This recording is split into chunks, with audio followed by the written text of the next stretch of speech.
So let's talk about pricing your home. There's a lot of different ways that you can come up with prices for your home. There's basically three different prices: the price that it's going to sell for, the price that you're going to list it for, and the price that it's actually worth. And those three can be different, right? And it all depends on how the market is and how well you present your own property and how you market that property to the market, right?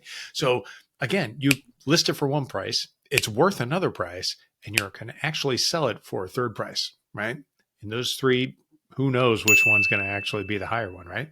So how do you come up with that price? The best, most accurate way is to do what's called a comparative market analysis. You might hear it called a CMA or running comps. That's where you take recent sales, closed sales, where buyers and sellers came together, agreed on price and terms, and said, let's do it. Let's trade some money. We know that that's a good benchmark. We generally only want to go back six months. We generally want to stay within the exact neighborhood. If it's say a small community, if it's a little more eclectic, you might go outside a half mile, maybe even a mile. Outside of a mile, it really starts to get a little sketchy unless you're into very rural country where, you're talking 5, 10, 20 acres of land on each property.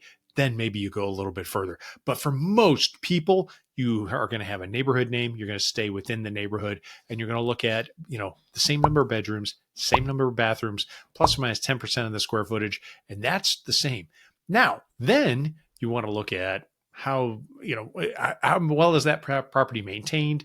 Is it updated? Is there a lot of deferred maintenance? How's the roof, the water heater, the HVAC? All those different things come into play when it comes to pricing a property. Because as you can imagine, if two properties are the exact same, everything being the same, one of them needs a roof, one of them doesn't.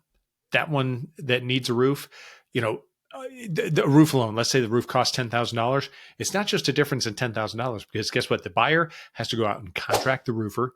They have to get quotes. They have to arrange for it. They have to have the people come, a dumpster get in their way. They have to wait for it. They might have to finance it or come up with the cash and then pick up all the nails and the roofing nails and everything.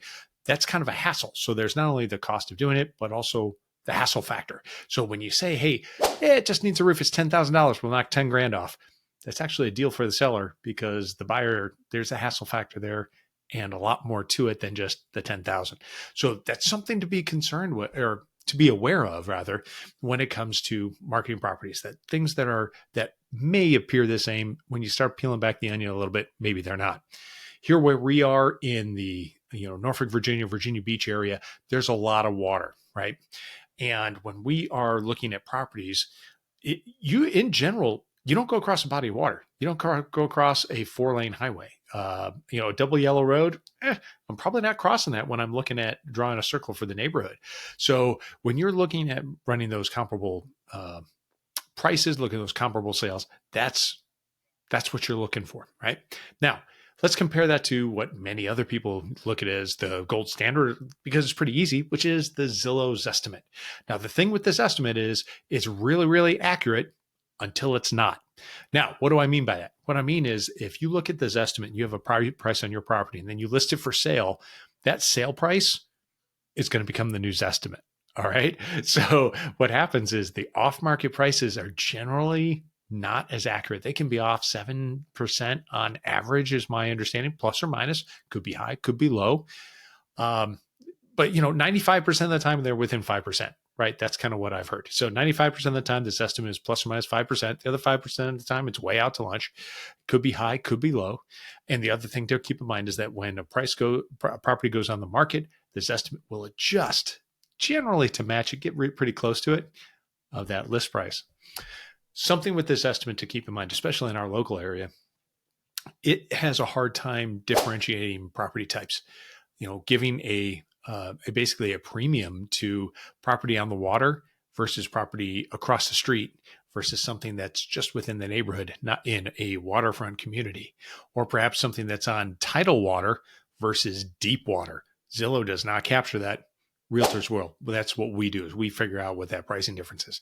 It's also, what other things could come into factor. There are certain towns, there are certain streets in our area where during flood events, there's like this pocket of houses over here that are always in flood water and you can't drive out your driveway, and the rest are okay. Well, guess what? The ones that are always impacted by the flood waters, they're going to sell for a lot less than these others over here. And you're going to be aware of that when you're pricing your property, because, anybody finds that out, they're just going to be, unless you're trying to pull a fast one on somebody, which we don't do, you're going to find that it's going to go for a lower price. Okay. Now, what else? The other things that you could have is there are other computer algorithms out there to figure out the sales price. We have some on our website. You can sign up for it, boom, and we'll send it off to you. It gives you a nice number. It's fun. It adjusts over time. It tells you how much equity you have, what you could do with it, all sorts of great things. It's fun. I got it. It's just not that accurate. If you really want to get it accurate, you're going to have to go out there and do a little bit of work. Now, you can do that yourself. You can go into Zillow, you can look at it, and you can pull up all those recent sales and figure out what the most recent sales are. Pull up interior pictures, and you say kitchen versus kitchen, which one has greater features and benefits. Look at the bathrooms, back deck, pool, driveway, number of parking spots in the garages, on-street, off-street parking, flood zones. What's the flood insurance? Do you have $300 a year or $3,000 a year? It's going to affect the price, right? So all those different things come into play. And that's why pricing it can almost seem like an art form. It doesn't have to be scary. You just have to be aware that there's a lot more coming into it than just going to a website, hitting the button and saying, there it is. All right. If you have any questions, reach out. Thanks.